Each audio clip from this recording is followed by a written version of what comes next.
Hola, muy buenos días, compañeras. Buenos días a Hola, ustedes, birnautas que nos acompañan en esta mañana. Quiero darles la más cordial bienvenida. En este día vamos a compartir un programa de manera interdisciplinaria, como es nuestra tradición. Y bueno, muy felices de estar con ustedes. Hoy vamos a abordar un poquito el tema de los problemas de conducta en edad escolar porque queremos que usted se prepare para poder identificar las situaciones que requiera. Pero antes de dar inicio al programa, quisiera contarles que en esta plataforma en la que estamos trabajando de Voces por Media Calle, usted puede gozar de una programación muy variada y acorde a sus intereses, porque hay programas sobre historia, política, opinión, deporte, humor, en fin, muchísima programación durante toda la semana y queremos invitarle a que la siga.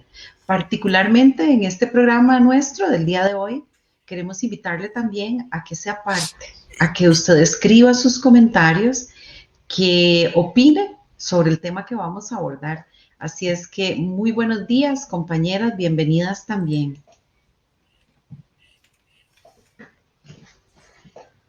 A ver, tan tímidas. Si gustan, hola, inicio yo. hola. ¿Cómo Ok. está Lucy ¿Qué y Laura? tal? Espero que estén bien por allá. Sí, bueno, aquí para compartir nuevamente este programa y espero que sea de mucho provecho para todos los que nos escuchan el día de hoy. Mi nombre es Patricia, yo soy trabajadora social del equipo interdisciplinario del MEP, de la Escuela Miguel Aguilar Bonilla. Es un gusto estar con ustedes el día de hoy. Buenos días a todos los que nos escuchan, compañeras. Un saludo muy especial a todas las personas que se están conectando el día de hoy. Un tema que creo que todos nos preocupa. Mi nombre es Laura Chavarría, soy orientadora y pertenezco al equipo interdisciplinario. Un placer compartir esta mañana con ustedes. Gracias, compañeras. Bueno, podríamos iniciar ubicando un poquito qué es un problema de conducta, porque nos interesa muchísimo que usted comprenda que no cualquier conducta, digamos, va a recibir esta denominación. Estamos hablando posiblemente de un papel, de un patrón repetitivo de conductas y que no son cualquier conducta, sino conductas que podemos a veces denominar difíciles o complicadas, y entre ellas podemos mencionar una baja tolerancia a la frustración, problemas de agresividad, quizás una impulsividad pronunciada, una conducta retadora, para mencionar solamente algunos de ellos, cosa que se hace muy evidente en casa, ¿verdad? Porque por lo general se suele hacer un reto hacia las figuras de autoridad. Y si hablamos del ámbito de la escuela, pues similar, ¿verdad? Aquellas personas que constituyen una figura de autoridad son a quienes alrededor de quienes se va a manifestar posiblemente o de forma inicial algunas de estas conductas y que luego vamos a ver permean hacia sus iguales, sea hermanitos, compañeros, que bueno, por eso denominamos difíciles, porque a veces es un desafío qué hacer con alguna de estas conductas, compañeras. Sí, Lucy, y es que hay situaciones que se presentan desde muy pequeña edad y es importante poner atención a esos detalles, ¿verdad? Quizás no se presentaron solamente en la edad escolar, sino que ya habíamos visualizado a través de la historia de nuestros propios hijos algunas conductas, algo que hacía, algo que decía, una respuesta ante una situación. Bueno, eso es un poco lo que hoy vamos a trabajar, ¿verdad? Cómo identificarlos y no esperar hasta lo último, ¿verdad? Para atenderlas y ver qué son aquellos elementos detonantes inclusive que hacen que se dé una situación de difícil conducta de nuestros hijos. Agregando lo que dice Laura, es importante saber, ¿verdad?, que muchas veces en los primeros años de vida no se le presta mucha atención a algunas conductas que llaman la atención tanto a los padres como a los educadores, ¿verdad? Hablemos de preescolar, materno, o bien se invisibilizan o tal vez creen que es un berrinche, que es algo pasajero, que tal vez por la edad o porque el niño no entiende, no acata límites. Sin embargo, desde los primeros años de vida es importante ir chequeando esas conductas de tal forma que les permita tanto a los padres de familia como a los educadores ir tomando algunas medidas con respecto a la conducta de un niño o una niña, ¿verdad?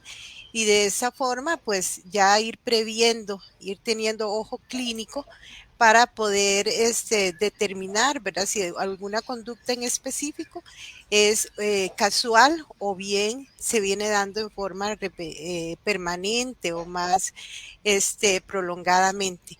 De ahí la importancia, ¿verdad? De darle cabida a este tema, tanto en casa como en los centros educativos.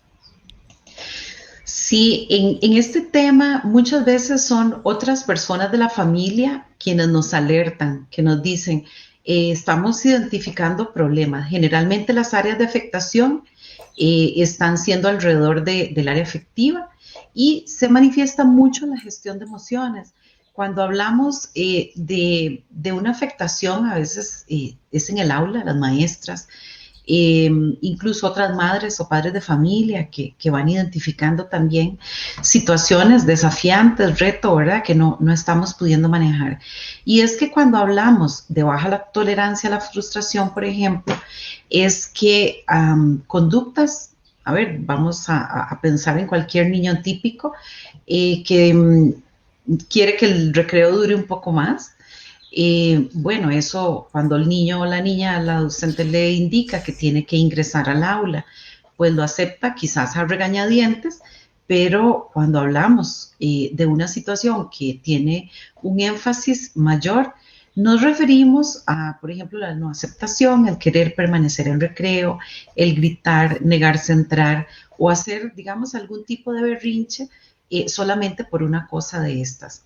Si hablamos, por ejemplo, de una dificultad, digamos, en el tema de la impulsividad, ¿verdad? Vamos a apreciar, por ejemplo, que, bueno, muchos niños pueden ser enojones, que quieren resolver las situaciones, qué sé yo, empujando o mostrando, digamos, su fuerza con un hermanito, pero cuando hablamos de impulsividad en estos casos, hablamos del niño que ya no pensó, que necesita actuar y que posiblemente en este actuar si tuvo que golpear, quitar un juguete, digamos incluso afectar o molestar a un compañero, a un hermanito, le cuesta mucho detenerse, no visualiza que esa es una dificultad y por tanto se va instaurando un patrón conductual que posiblemente no es el que queremos que esté presente como mamá, papá o persona cuidadora, tampoco como docente en el aula. Y también vamos a conversar de muchas de las potencialidades que estos chicos o chicas pueden tener, porque aquí nos gusta ver como las dos caras de estos niños y niñas, pero se evidencia, obviamente, la dificultad en el manejo. Lucía, a mí me gustaría también agregar, por ejemplo, aquellos niños que constantemente tienen una postura y una mirada de enojo, ¿verdad? Son niños que generalmente se observan todo el día enojados, se enojan por todo, y también, por ejemplo, que ellos tienden mucho a culpabilizar a otros cuando sucede algo, ¿verdad? Son niños que generalmente también se muestran rencorosos, vengativos, siempre andan como retando a la autoridad, ya sea el maestro o el padre de familia o la madre, ¿verdad? O bien, ¿verdad? Es cruel muchas veces con los compañeritos, con los amigos, inclusive es cruel con los animales. Eso también es un indicador, digamos, de que el niño está teniendo un comportamiento desafiante, impulsivo, ¿verdad? Donde Generalmente, por ser niño, ¿verdad? Es importante entender y hay que tener presente, la premisa es que ellos son niños y que posiblemente no quisieran actuar de esa forma, que hay elementos ya sea internos o externos que vienen a afectar su comportamiento. Por eso hablamos, ¿verdad?, que en muchas ocasiones podría tener causas de tipo genético propiamente, que eso es que también hay que valorarlo en coordinación con otras disciplinas, o bien puedan haber causas que externas, ¿verdad?, que puedan estar siendo causantes, valga la redundancia, de ese comportamiento del niño. Entender sobre todo que el comportamiento del niño no es porque él lo quiera, sino que hay una serie de factores que puedan estar influyendo en que esas conductas se den, ¿verdad? Este, por lo tanto, como profesionales en el campo y también para los padres y madres de familia que están escuchando, el diagnóstico a tiempo, el ir percibiendo esas conductas e ir tomando las medidas va a ser fundamental, ¿verdad? Para que en la edad escolar estos comportamientos no se intensifiquen o no se prolonguen.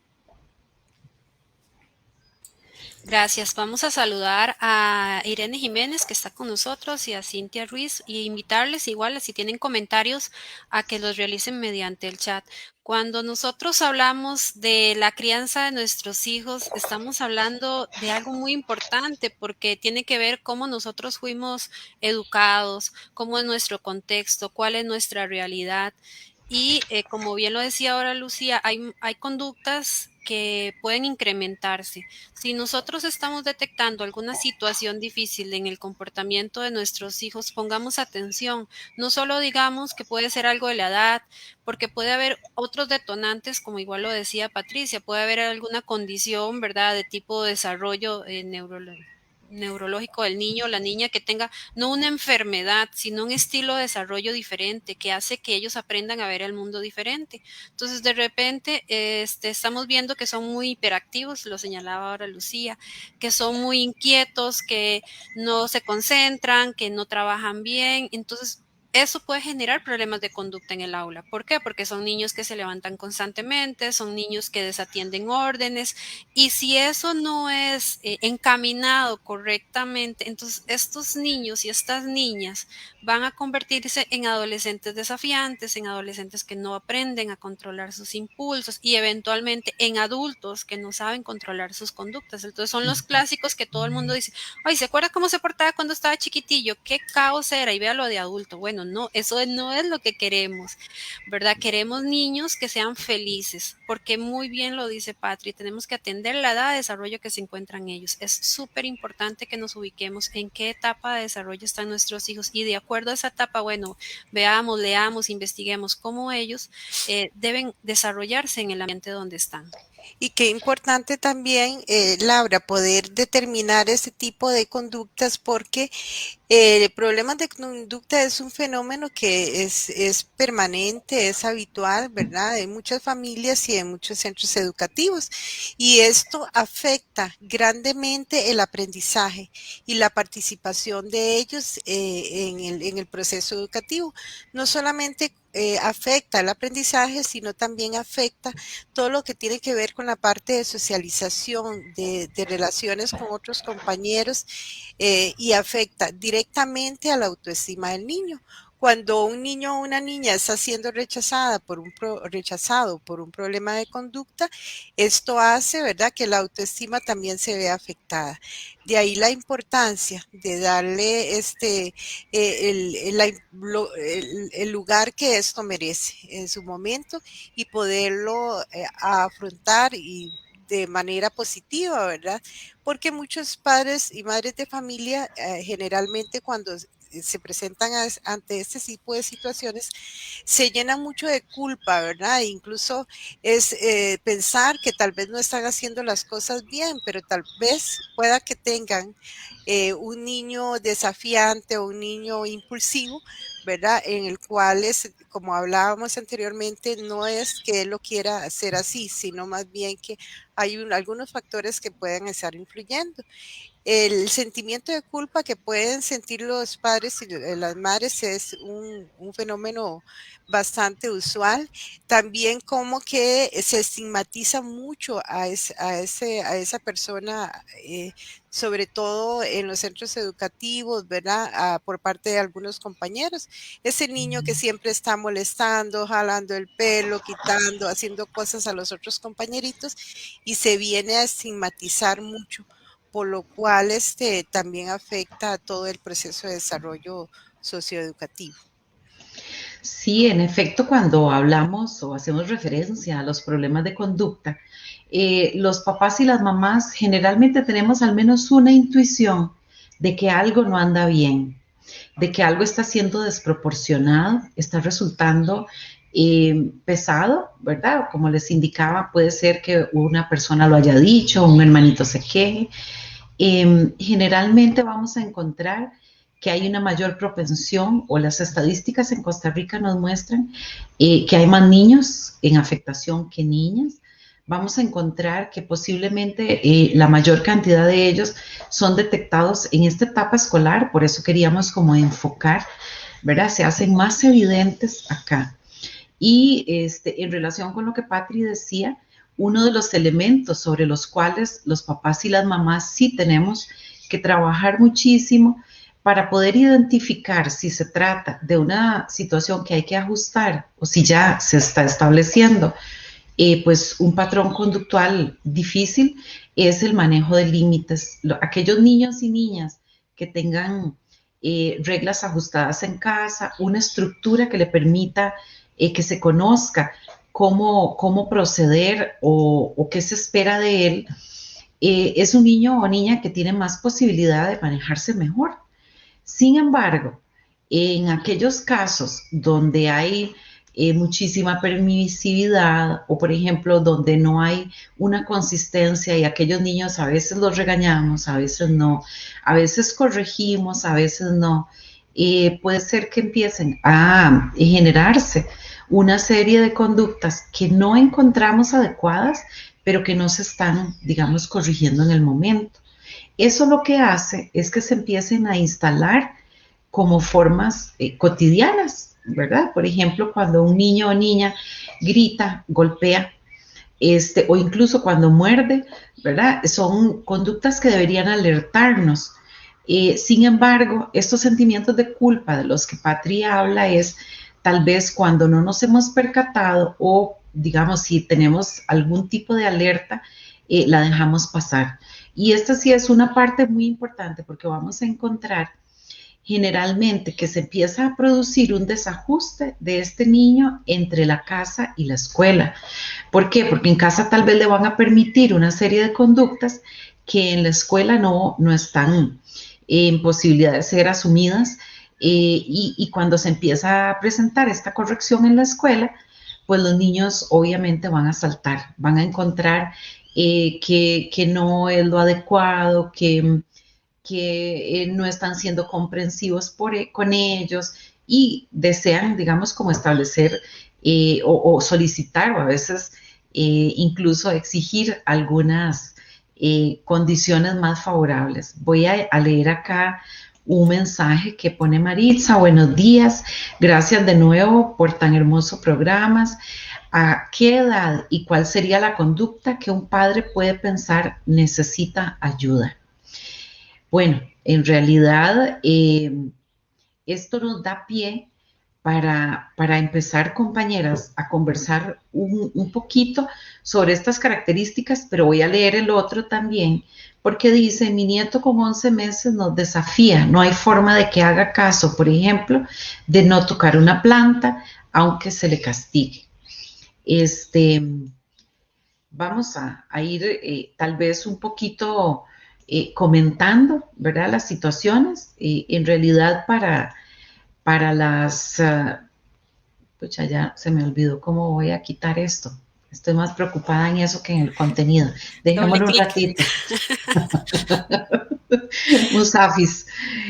Bueno, el punto, ¿verdad?, al que queremos un poco llegar en este momento está más asociado a cómo identificar, ¿verdad?, que ya lo empezamos a decir, identificar que algo no está bien. Digamos, yo diría que un niño de 11 meses es un niño que está apenas aprendiendo, que está Lucy, ajustándose. a eso quería llegar. Nosotros tenemos que darnos cuenta que los niños reconocen el mundo a través del juego, de la experimentación, ¿verdad?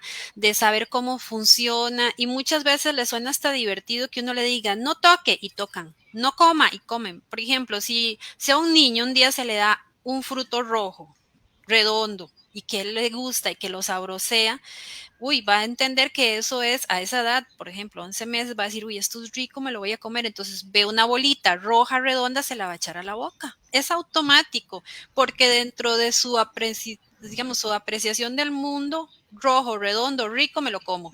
Sí, ok, la planta debe ser algo atractivo y si se lo quitan, para él es más inquietante, por ejemplo. Entonces, es como decirle, puedes tocarla, pero no puedes romperla o ir poco a poco. El desafío yo creo que es algo natural en el ser humano porque es un mecanismo de defensa. Necesito aprender a sobrevivir en un ambiente, ¿verdad? Es algo como hasta primitivo. Cuando nosotros tenemos niños o niñas en nuestra casa, lo primero es la observación como adultos. Tenemos que observar cuál es el comportamiento de ellos, qué les gusta, qué les da miedo, qué les hace sonreír, qué les hace disfrutar. Por ejemplo, si es una mata que debe ser como mi mamá, que le encantan las matas, ¿verdad? Pero mi mamá retiró todas las matas cuando estaban mis hijas pequeñas, porque le daba mucho miedo que se comiera una mata venenosa o una hoja que le pudiera causar daño. Bueno, entonces tenemos que ir aprendiendo que hay etapas de los niños que hay que retirarles cosas, pero también que hay que dejarles cosas ahí. Sí, no sabía que hablaban de la lotería, que es un gran veneno, sí. Este, el asunto es ir como conociendo el ambiente que le podemos generar a los chicos, ir controlándole poco a poco. A tan temprana edad tenemos que hacerlo, pero no perder la perspectiva de que ellos tienen que aprender también a tomar sus decisiones poco a poco. Yo no sé a ustedes, pero yo recuerdo una de las notas que siempre la niña ponía en mis notas de la escuela: excelente estudiante, pero habla mucho. Era mi problema de conducta. Todo el tiempo he sido hablantina y en el colegio ni para qué, ¿verdad? Era como eso. Y ahora también me encanta hablar y no me gusta mucho. Era un problema de conducta para mi maestra, ¿verdad? Que yo hablara. Pero tuve una maestra que llegó y me dijo, Laura, usted puede ser la presidenta del grupo, Laura va a ser la presidenta de la escuela, ¿verdad? Me dio como alas en tercer grado esa maestra. Y de ahí descubrí que me gusta trabajar con personas. Eso me ayudó a mí y le ayudó a mi mamá a no sufrir por eso, porque mi mamá me pasaba silenciando. ¿Verdad? Que no hablen clase, no hablen clase, no hablen Sí. clases. Ok, reconocer esos potencialidades de las personas es fundamental y de nuestros hijos también. Desde la edad que queramos, desde que está en casa, desde los primeros meses, podemos empezar a ver cómo los chicos empiezan a gustarles cosas desde muy, muy temprana edad. Sí, habría que ver también con respecto a la pregunta que hace doña Marixa, digamos, ¿qué considera el padre o la madre de familia como desafiante? Que eso es muy importante, ¿verdad? Porque podría ser que desafiante sea precisamente cuando se le diga que no toque un objeto que está dentro de la casa y lo hace, ¿verdad? Que es parte de la exploración, como decía Laura, del niño en esas edades, en las primeras edades. 11 meses. Y también habría que ver a qué se le llama castigo, o se le castiga, ¿verdad? Porque aquí es muy importante poder hacer la corrección, como decía Laura, y independientemente de la edad que tenga, tal vez es corregir, ¿verdad? En el sentido de decirle que esto no se toca y hablarle, porque ellos van aprendiendo desde los primeros meses, de los primeros días de su vida, ¿verdad? Es un proceso de aprendizaje. Poder quitar de su entorno los objetos que son de alta peligrosidad, pues también es una responsabilidad que le corresponde a los adultos, ¿verdad? En ese momento.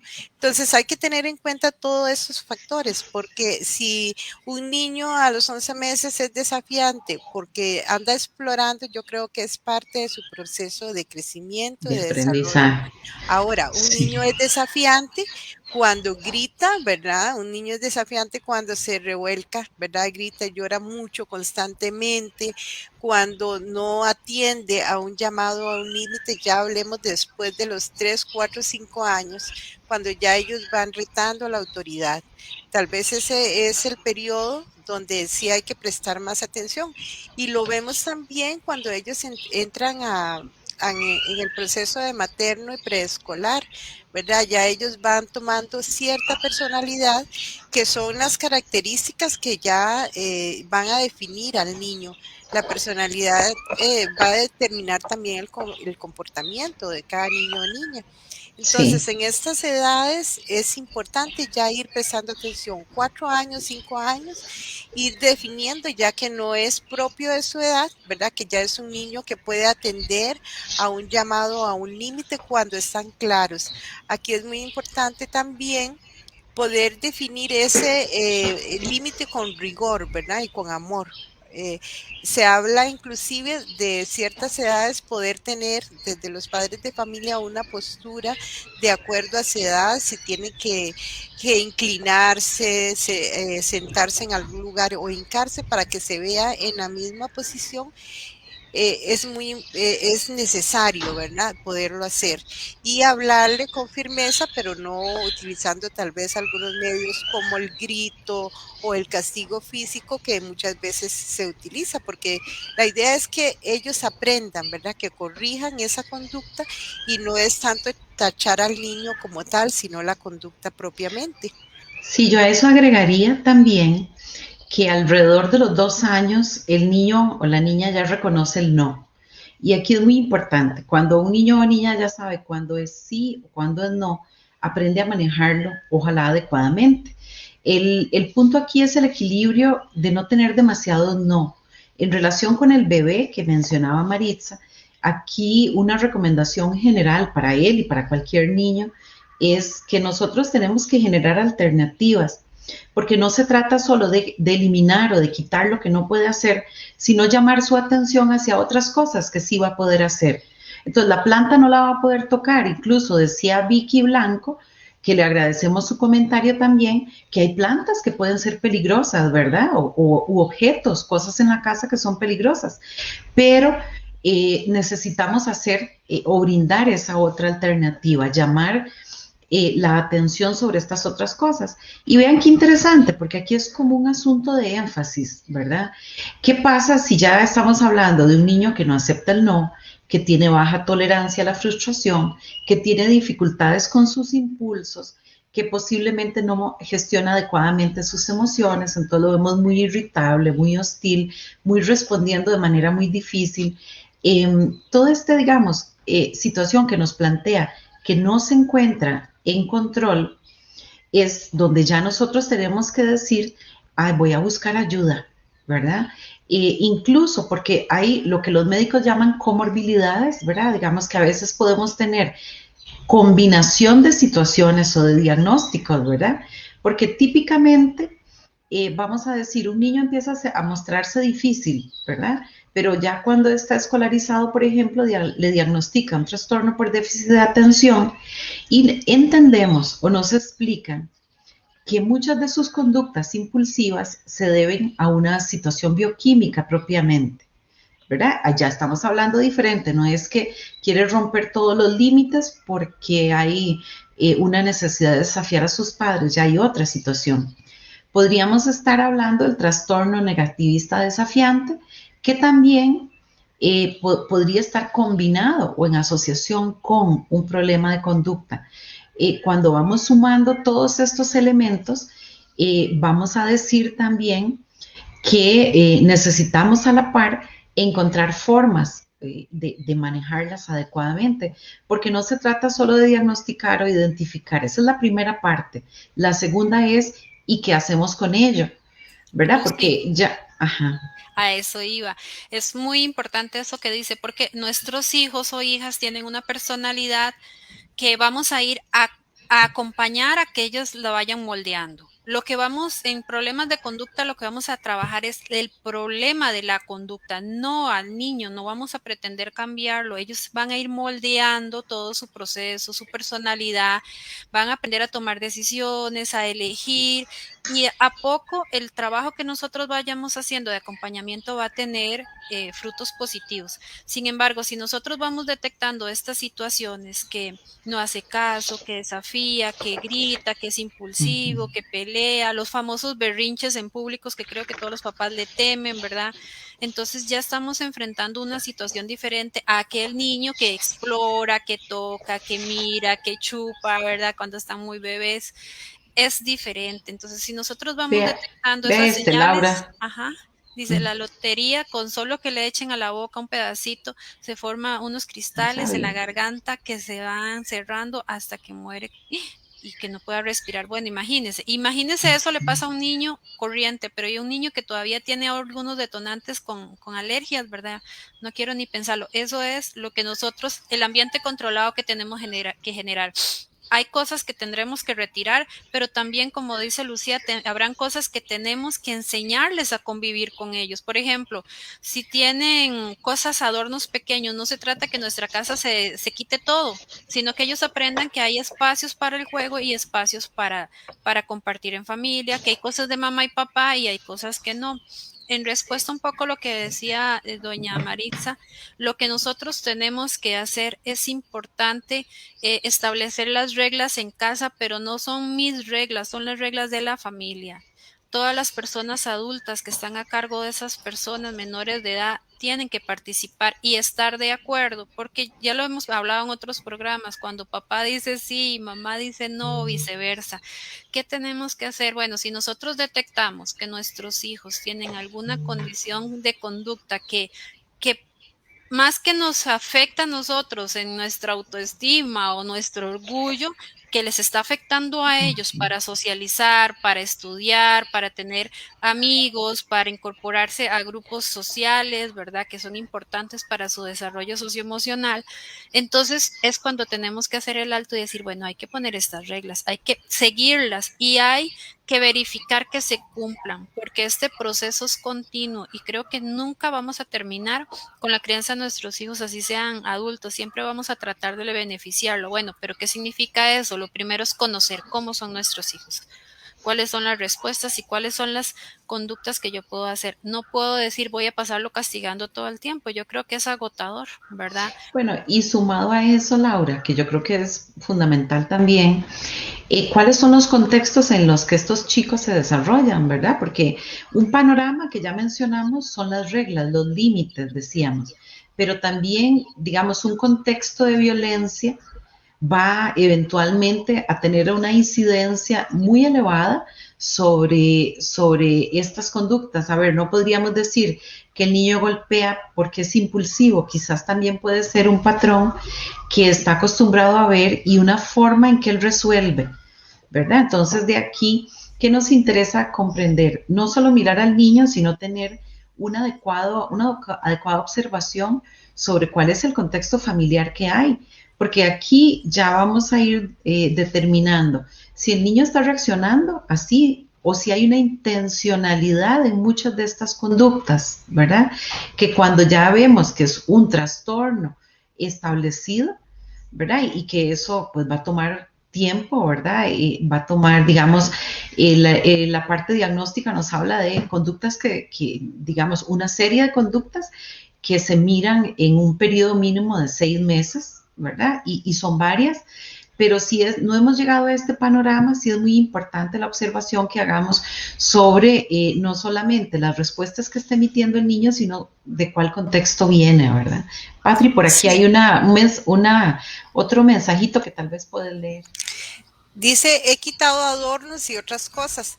Esto es correcto. En lo personal no creo sea lo mejor. Los niños deben de aprender que si no y si no estoy equivocada. Ajá.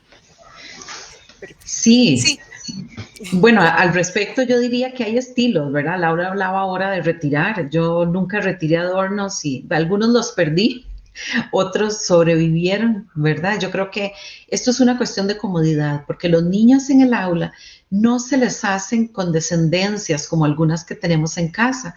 ¿verdad? Por ejemplo, bueno, si hay una pecera en el aula o algún objeto, digamos que tenga algún nivel de peligrosidad, lo conveniente sería dónde lo ubicamos, ¿verdad? No esperando que se produzca el accidente, sino bajo un criterio de sentido común de eliminar algunos riesgos, ¿verdad? Sí, Y Lu, cosas. Ajá. en eso coincido, digamos, yo no apoyo el quitar las cosas porque los niños tienen que aprender a vivir en un contexto donde hay de todo. De repente van donde la tía, donde la abuela, donde el vecino, ¿verdad? Y van a ver cosas que no le van a retirar. Pero sí hay que verificar que eso que decías, que no tengan situaciones de riesgo con esos objetos. De repente, yo tengo un montón de cosas de manualidades, de artesanías, y tengo tijeras por ahí, todo eso sí se convierte en, no se lo tengo que dejar a la vista porque ellos no saben manipular esas herramientas, o no lo voy a dejar entrar a la cocina donde tengo ollas, ojalá con el haz hacia afuera. Ese tipo de cosas son las que sí tenemos que controlar. Aunado a esto, también es importante que le expliquemos a los niños, ¿verdad? No importa la edad, qué significa comportarse adecuadamente, qué significa respetar a los mayores, qué significa respetar la autoridad. Y algo que nos ha pasado mucho es que nosotros hacemos un llamado de atención al niño porque tiene un vocabulario soez o grosero con sus compañeros. Y entonces eso es un mal comportamiento social, ¿verdad? Como no puedo tratar mal a mis compañeros, usar aquellas palabras inadecuadas o palabrotas, y de repente nos entrevistamos con los padres y hay un vocabulario bastante agresivo, o bastante violento, o bastante soez para referirse a la situación, ¿verdad? Y hasta nos ha pasado que se refieran a nosotros violentamente. Bueno, eso es parte de lo que decías ahora, Lucy, el contexto que nosotros le estamos generando de los chicos. Aparte de generarle un ambiente seguro, en donde no hayan cosas peligrosas, también tenemos que generarle ambientes donde ellos tengan un lenguaje adecuado, apropiado, que tengan estímulos positivos, que puedan desarrollarse. Y yo soy partidaria de que los chicos opinen en todo lo que ellos quieren, ¿verdad? Si me gusta o no me gusta, pero la forma como lo tienen que hacer es lo que tienen que aprender, y ese modelaje se hace desde casa. Porque si en casa no se le enseña eso, es muy difícil que en la escuela los niños no lo vengan a implementar aquí, ¿verdad? Es Hay un complicado. Aquí mensajito tenemos un ahí. mensaje, Silu. ¿Qué pasa con niños que nunca han visto en la casa la agresión, pero la forma de saludar es venirse corriendo y golpear? Sí, eso sucede con algunos niños. Por ahí, por eso es muy importante poder hacer una valoración como más integral, ¿verdad? En conjunto, tal vez papá, mamá, los mismos cuidadores o el docente que está a cargo, poder hacer una valoración integral, porque como hablábamos anteriormente, muchas veces podría ser que este tenga que ver con algún factor genético, pueda en algunas ocasiones que tenga que ver con algún factor a nivel familiar, el entorno, o bien el aprendizaje pueda venir de otro adulto, ¿verdad? Que no sea papá y mamá, sino de alguien también que está a cargo. Hablemos de los niños que están en guardería o que están en los centros de cuidado. También muchas veces los aprendizajes pueden venir, ¿verdad? De ahí. O bien puede ser tal vez una reacción a algo que el niño quiera manifestar. Qué sé yo, hay algunas manifestaciones que también se pueden dar porque el niño, digamos, siente miedo ante alguna situación. Pueda que al sentir miedo, este niño esté reaccionando violentamente. Puede ser que este niño o esta niña también tenga un problema de salud, puede ser que tenga hambre, que tenga algún problemas inclusive, ¿verdad? Que se diagnostican ya posterior ya en edades más avanzadas, un problema mental, pero no necesariamente. Hablamos de familias también, y padres de familia y madres que son buenos tutores, buenos cuidadores y son buenos ejemplos, igual pueden presentar problemas de conducta. Es decir, no todo lo podemos decir, es papá y mamá que está fallando, sino que hay que hacer una valoración integral, ¿verdad? De toda la situación que pueda estar afectando al niño o a la niña. Y sumado a eso también, Patri, el hecho, digamos, de que no estamos hablando acá de conductas aisladas que un niño puede presentar o en un momento determinado. A ver, hubo una situación de mucha tensión en casa y puede ser que eso haya detonado en que estén más agresivos o más, que se conduzcan de manera más irritable. Pero estamos hablando más bien de cuando estas conductas, si las vemos, digamos, sumadas, decíamos, podríamos estar pensando, bueno, ya esto constituye un patrón que se está instalando, ¿verdad? Digamos que puede ser irritable, impulsivo, que golpea, que grita, que actúa, digamos, sin como que no tuviera un control sobre sí mismo, ¿verdad? Y ya, digamos, lo dice la abuelita, lo dice la tía, lo dijo la maestra en un recado, ¿verdad? Vamos a ir encontrando esta integralidad como en todos los espacios donde se mueve. Y, por ejemplo, con un tema como el enojo, podríamos encontrar que hay una dificultad para conducirse, ¿verdad? Digamos, el enojo tiene intensidades, ¿verdad? Entonces hablamos de que todas las personas nos enojamos y lo podemos mostrar, pero posiblemente la intensidad con que este niño va a mostrar su enojo va un poquito más allá. La preocupación es que ya puede golpear a alguien, que se lesionó a sí mismo, que le hizo daño a alguna superficie, una pared que quebró, que dañó, ¿verdad? No, o sea, los problemas de conducta no vamos a decir que es porque hoy gritó o porque hoy digamos, mostró un problema de impulsividad. Aquí la frecuencia, ¿verdad? Con que lo hace y también la intensidad con que se presentan estos eventos es lo que hace una gran diferencia. Exacto. Lucy, Y y algunas veces, perdón, Patri, Ajá. algunas veces los papás dicen, es que se viene portando mal hace un tiempo para acá. Bueno, midamos esa frecuencia y esa intensidad e inclusive hacia quién la está dirigiendo, ¿verdad? Porque tal vez la situación del problema de conducta del hijo tiene que ver con una situación que no es propia de la escuela o puede ser dentro de la escuela, ¿verdad? Recordemos las situaciones de bullying o violencia, ¿verdad? Además, Exacto. cuando hablamos problemas de conducta, no estamos hablando solamente de la violencia física que pueden ejercer, puede ser de insultos, puede ser de desatender o desafiar la autoridad de la docente o el docente, de gritarles, ¿verdad? De llegar a dejar de hacer tareas, de si le dicen pase la pizarra y haga esta operación, no quería hacerla, ¿verdad? De generar conflicto entre los compañeros. Entonces, es una serie de situaciones que pueden ser muy bien, como lo apunta Lucía, reiterativas y prolongadas en el tiempo. Pero si yo voy detectando que mi hijo o mi hija tiene un problema de conducta, entonces hagamos una revisión. ¿Hace cuánto voy detectando esta situación? ¿Qué es lo que está pasando? ¿Contra quién está dirigiendo ese enojo? ¿Y qué situaciones están dando? Dice, mi sobrino es muy inteligente, crea, creado solo Ajá. entre adultos, pero sí en el prekinder hacia lo mismo con sus compañeritos. Bueno, Sí. hay una característica ahí, cuando los niños se desarrollan en un ambiente de adultos, su respuesta es muy diferente cuando se desarrolla en ambiente con niños, porque está aprendiendo a socializar en ese ambiente. De ahí la importancia del preescolar. Yo creo que a la mayoría de los chicos ahora les pasa que son de uno o dos hermanitos. Entonces su ambiente mayoritario son adultos. ¿Eso qué significa? Que están aprendiendo a vivir en un mundo de adultos. Entonces hablan como adultos, reaccionan como adultos, han ido aprendiendo a tomar decisiones como adultos. Entonces cuando llegan a un ambiente diferente, pues van a entrar alguna crisis. Eso es parte del proceso de socialización de acuerdo al desarrollo de edad de ese niño o de esa Sí. niña. A mí me gustaría también agregar, Laura, por ejemplo, cuando se dan situaciones donde el niño tal vez, y lo hemos visto, tal vez se comporta de una forma, tiene problemas de conducta en su casa, pero no los tiene en la escuela. ¿Verdad? Han sucedido situaciones de esta precisamente porque a veces hay cosas en el entorno escolar que le pueda estar generando alguna incomodidad, algo que les pueda estar afectando. Entonces, esto lo trasladan, ¿verdad? A la casa o bien de la casa hacia la escuela. Por eso cada caso tiene algo en particular. No podríamos decir o definir que es una situación de dificultad de límites o podríamos decir que sí para todos los casos, independientemente de la situación. Ya hablaba Lucía, algunas patologías, por ejemplo, el posesionista desafiante o hablemos de un déficit de atención, va a requerir límites más claros y firmes para todos los niños cabe esto, pero aún más para estos niños con algunas dificultades en ese sentido.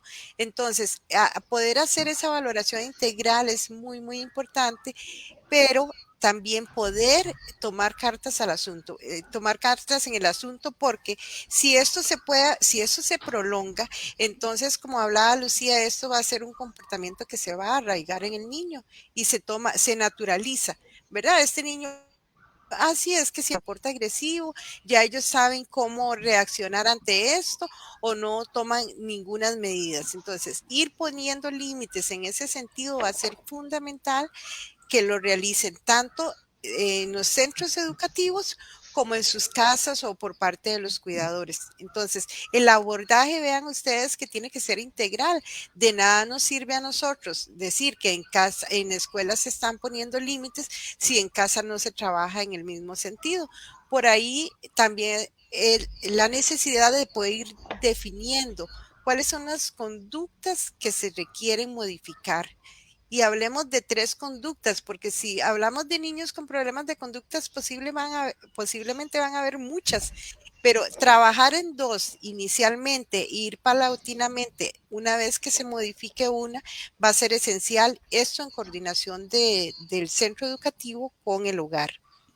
Bueno, qué dicha que estamos ya entrando a la parte de recomendaciones porque el programa va avanzando, ¿verdad? En este sentido, bueno, lo primero que quisiera reiterar es trabajar en red, como lo acaba de mencionar Patri.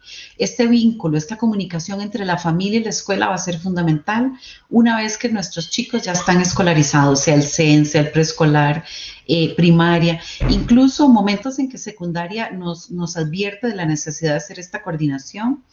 En segundo lugar, saber que hay la opción de psicoeducación, es decir, siempre vamos a poder aprender más, conocer más sobre el tema, educarnos, formarnos un poco más sobre lo que esto significa. Habrá momentos donde vamos a tener que hacer ya una coordinación con la institución en particular, digamos, para la caja, para lo que tiene que ver con la medicación.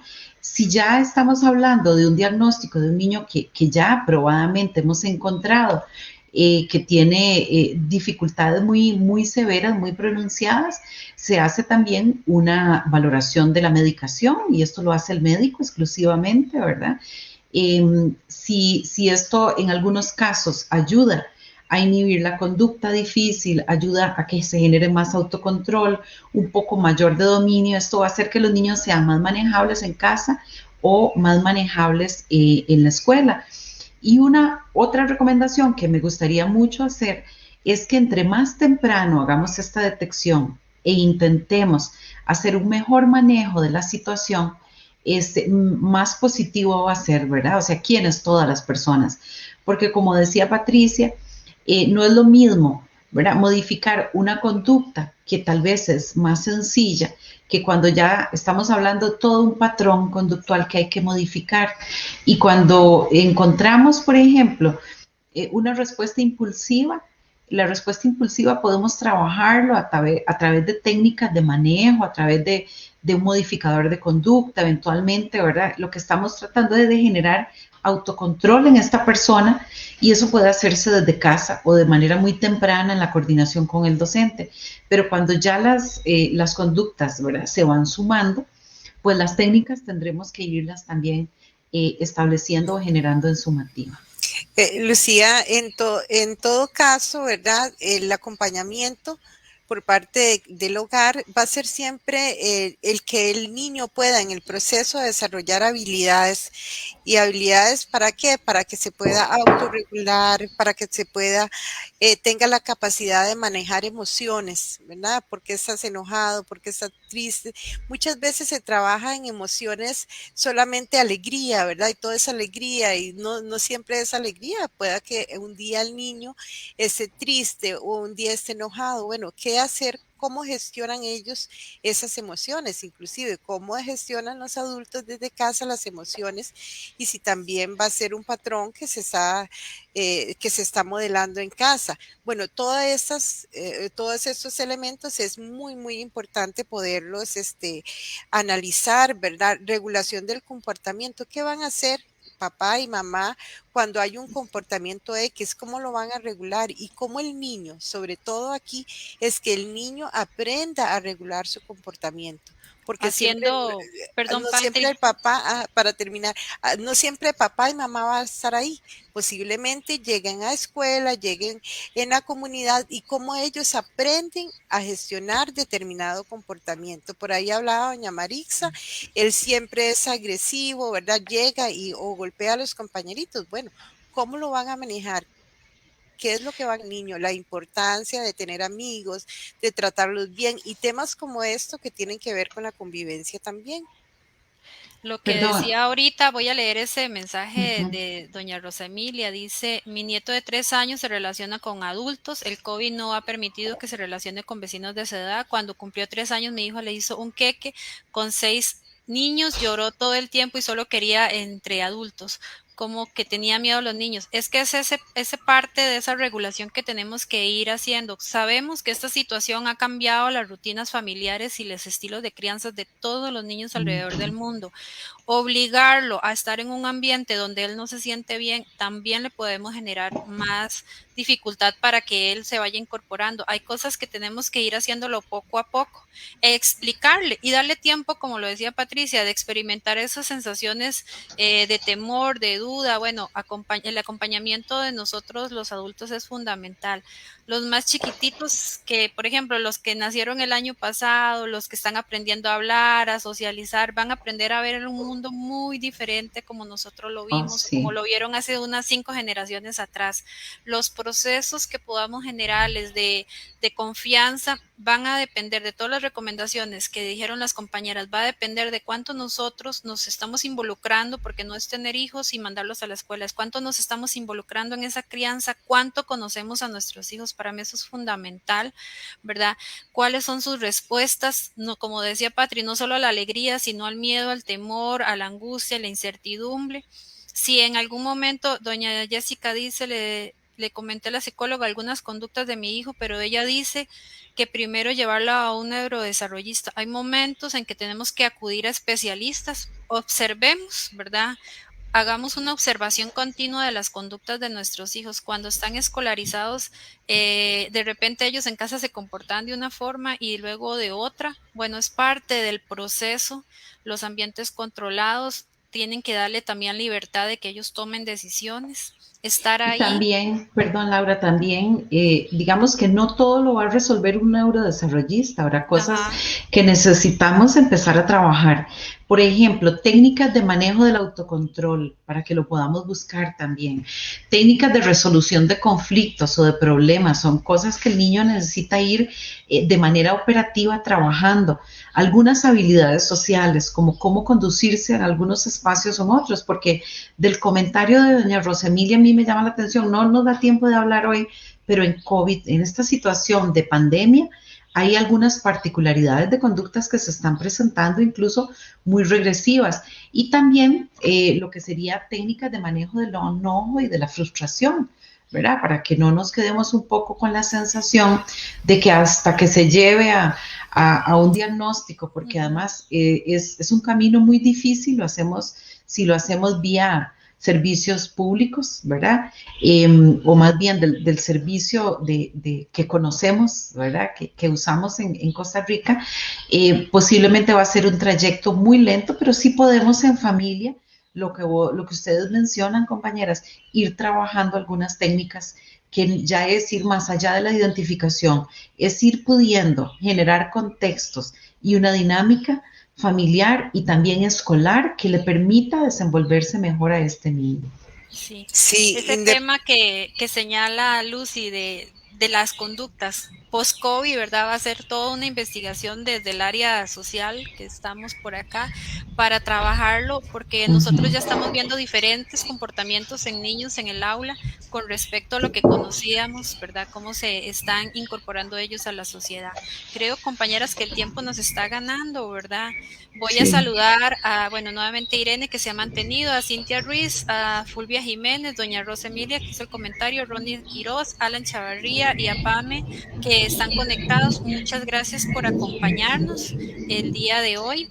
Les vamos a invitar ¿verdad? Que nos acompañen la próxima semana con un tema que a mí en lo personal me encanta mucho, afirmaciones positivas en familia, cómo generar ambientes diferentes desde nuestra familia y va a ser un acompañante de todo esto que hemos venido hablando hoy, cómo positivamente podemos crear ambientes diferentes en casa. Los invitamos a mantenerse en esta plataforma hoy a las 5 de la tarde, la historia por media calle, Luz y Vida a las 6 de la tarde, Ser y Parecer a las 7 con doña Irene Jara. Muchísimas gracias a todos los que nos acompañan. Compañeras, un placer compartir con ustedes.